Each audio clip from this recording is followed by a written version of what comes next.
Let's go to Danielle, who's on the line in Riverside, California. Danielle, you're on the Ken Coleman Show. Hi, Ken. Thank you so much for taking my call. Happy to. What's up? I'm trying to figure out how to better help my husband.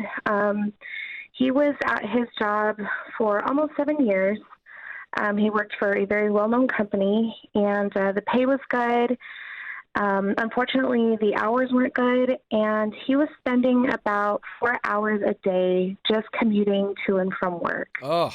And yeah, it was horrible. It was miserable. Mm-hmm. And then he wouldn't have weekends off. He didn't have a normal Monday through Friday schedule, and it just made our family life, our home life, a lot more complicated. Yeah. And so about a couple years ago, he started actively looking for a job closer to home. And so he recently found one, and he's already started. It is much closer to home. I think his drive is about 20 minutes going and 20 minutes coming. Nice. Yeah, so it's great. The problem now is I'm a little worried because he comes home and he's not really happy with the management, and he's kind of having a hard time because he's doing a lot more physical work at his new job. Mm-hmm. And so my worry is that he's regretting quitting his last job. And sometimes I think he forgets how miserable he was there. And not with the job itself. The job itself there was great. The management was great. But now it was just a drive that was really bad. Yeah, so he's traded off a great work environment for a better personal schedule. And and you feel like he's regretting it. Do you know that he's regretting it? These words have come out of his mouth? He's kind of thinking, I mean, on top of that, he's also taken a $7 an hour pay cut. Oh, which is pretty huge. So I think he's kind of like, well, did I make the right decision? Yes. Well, here's the deal. Here's what you have to encourage him with. Hey, babe, you made the right temporary decision. He's got to start looking at this as temporary. Okay. He does not owe this company the rest of his life. Okay? Yeah. And so he made the move. It's poor management. It's a pay cut. He did it. We now have had enough time in there where he goes, okay, I don't regret my move, but I'm not going to stay here. So I think regret needs to be repositioned here too. We only regret the move that he made if he stays here long term. But he needs to get I would encourage him to go, hey, you're not a bad guy if you leave these people. Let's start looking for something right now. Here's the good news. He has the model. He knows exactly what the last company had that he really likes. I don't believe that he can't find that in Riverside near you all. So he's looking for that, something very similar to that. And who cares? And if he leaves, and if somebody says to him, well, because I know what happens with people like your husband who's been at one place a long time, they go somewhere else, and he feels like he's going to look like a shifty jerk if he leaves really early after starting. Right. Am I right?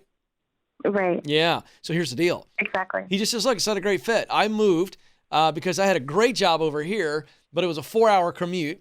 And so it just wasn't good for family life. So I made this move, and it's just not a good fit. And I kind of stepped into a situation where the culture's totally different. It's not the greatest of fits, but I did it to be close to the family, and I now realize I made the mistake. That's why I'm here to work with you guys. I've done my research. You're a great culture. This is what I want to do. He doesn't have to spin anything. That's just a fact.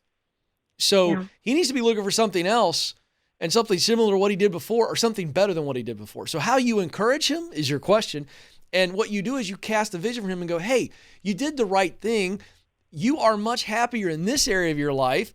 We sacrificed a little bit in this area. Now that we've made the move closer, so he cut the cord, right? And he got back closer to home, which is good for you, good for the kids, good for him and his heart. Now we just need to finish the process. And let's look for something that is in his sweet spot in Riverside or in the nearby area where the commute is really great and he's really enjoying the work. So that's how you encourage him and say, hey, you don't have to stay here. This is not a life sentence.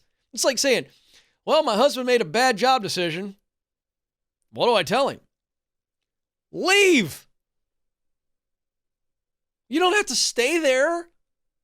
Why on God's green earth would you compound a bad decision? All right, listen, I'm going to get to your chats here in a second, but I got to address this because we get this all the time. Okay, now listen to me, folks.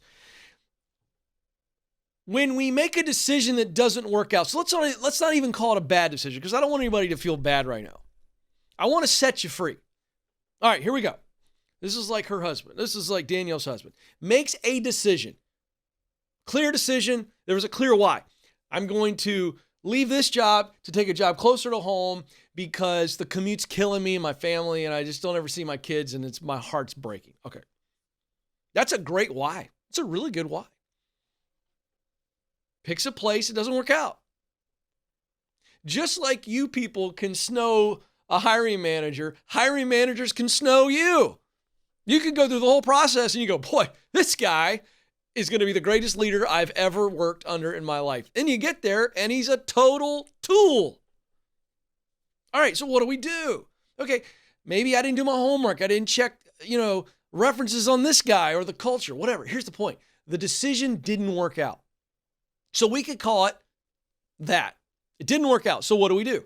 Well, I consider myself to be a good human being, so I'm going to stay here for at least a year and put up with all the acidic feelings that I have because I know I'm not happy. But I'm a good person. I'm miserable, Ken. But by golly, I'm a good person and I'm loyal and I'm going to stay committed to the crap process.